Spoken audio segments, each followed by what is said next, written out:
சாதம் கூட சாப்பிட்றதுக்காக ஒரு அருமையான பாகக்காய் காரக்குழம்பு பண்ணியிருக்கேன். இது சாதம் கூட சாப்பிட்றதுக்கு அவ்வளோ சுவையாக இருக்கும். வாங்க இது எப்படி செய்யலான்னு பார்க்கலாம். கடாய் சூடு அரைச்சி இதில் கொஞ்சம் நல்லெண்ணெய் ஊற்றிக்கிறேன். பாகக்காய் காரக்குழம்பு பண்ணும்போது நல்லெண்ணெய் ஊற்றி பண்ணுங்கள், இப்போ டேஸ்ட்டு கொஞ்சம் நல்லாயிருக்கும்.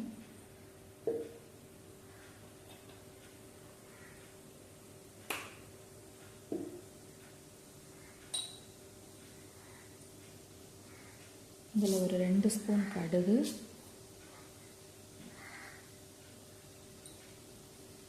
ஒரு ஸ்பூன் ஜீரகம், ஒரு ஸ்பூன் வெந்தயம், ஒரு 2 ஸ்பூன் பெப்பர் போட்டுக்கிறேன்.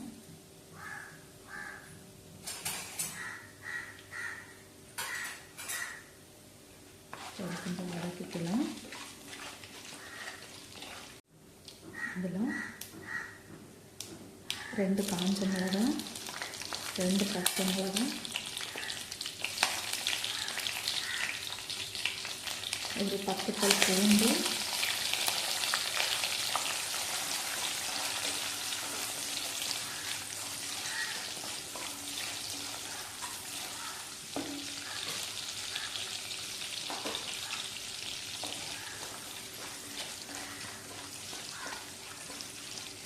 பூண்டு கொஞ்சம் வதங்கட்டும்.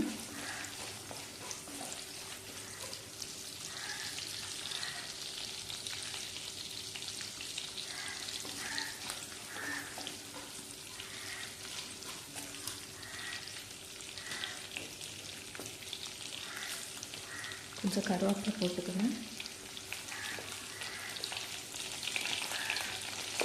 10 சின்ன வெங்காயம் எடுத்துருக்கேன்.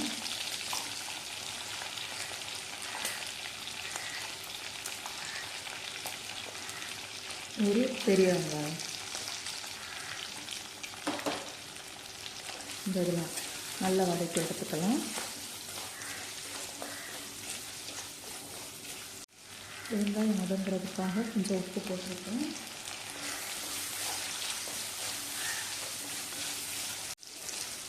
வெங்காயம் பூண்டு எல்லாம் கொஞ்சம் வதங்கிடுச்சு. ஒரு தக்காளி ஆட் பண்ணிக்கலாம்.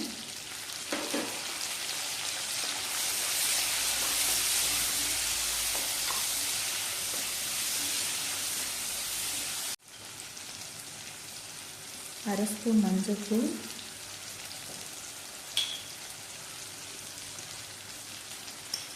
ஒன்றரை ஸ்பூன் மிளகாத்தூள் எடுத்துருக்கேன். உங்களுக்கு காரம் பிடிக்கும்னா 2 ஸ்பூன் போட்டுக்கோங்க.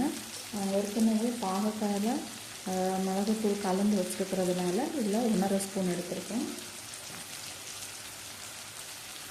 ஒரு 2 ஸ்பூன் தனியா போட்டுக்கிறேன்.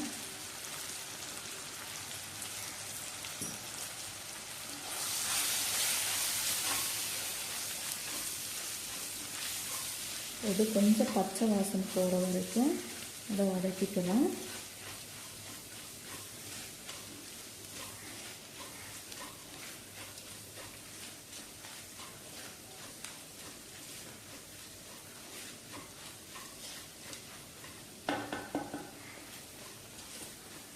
இதில்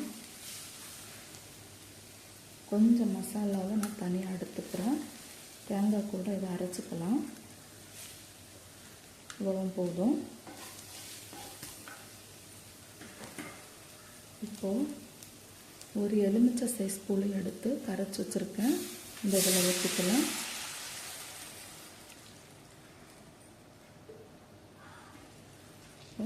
மிக்ஸ் பண்ணிக்கலாம்.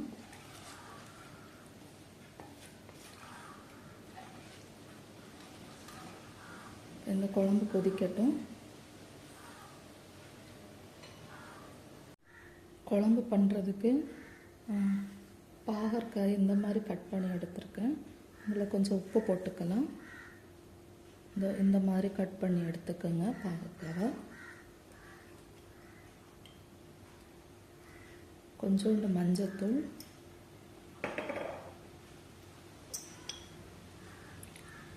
ஒரு ஸ்பூன் மிளகாய்த்தூள்,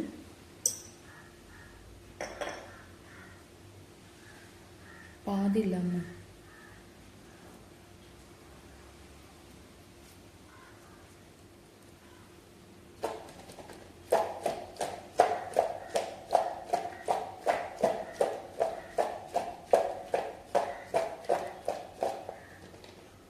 இதை ஒரு 10 நிமிஷம் ஊற வச்சுக்கலாம். இதில் நம்ம பாகக்காயை இதில் பொரிச்சு எடுக்க போகிறோம்.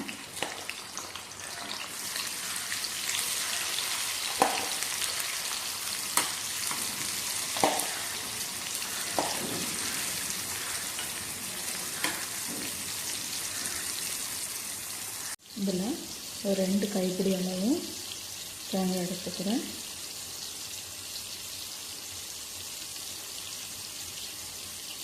இதை இப்போ கொஞ்சம் ஃபைன் பேஸ்ட்டாக அரைச்சிக்கலாம். அது இந்த மாதிரி நல்ல கொதி வந்து எண்ணெய் கொஞ்சம் பிரிஞ்சு வந்துருச்சு. இந்த ஸ்டேஜில் நம்ம அரைச்ச தேங்காய் பேஸ்ட்டை சேர்த்துக்கலாம்.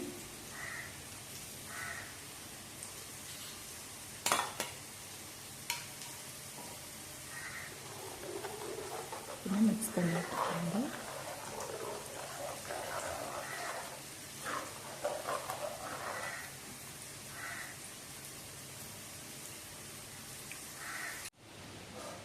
குழம்பு இந்த மாதிரி எண்ணெய் பிரிஞ்சு வந்திருக்கு. ஸ்டேஜில் நான் வறுத்த பாகக்காவை சேர்த்துக்கிறேன்.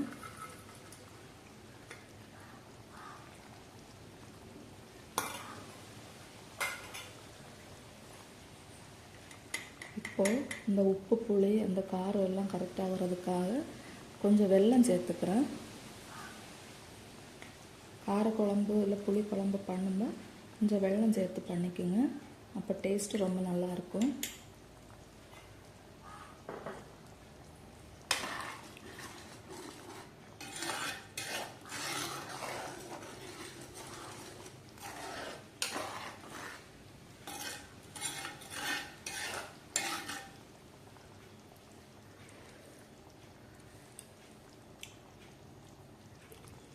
இப்போது உப்பு எல்லாமே கரெக்டாக இருக்கான்னு பார்த்துக்குங்க. ஸ்டவ்வை நம்ம ஆஃப் பண்ணிக்கலாம்.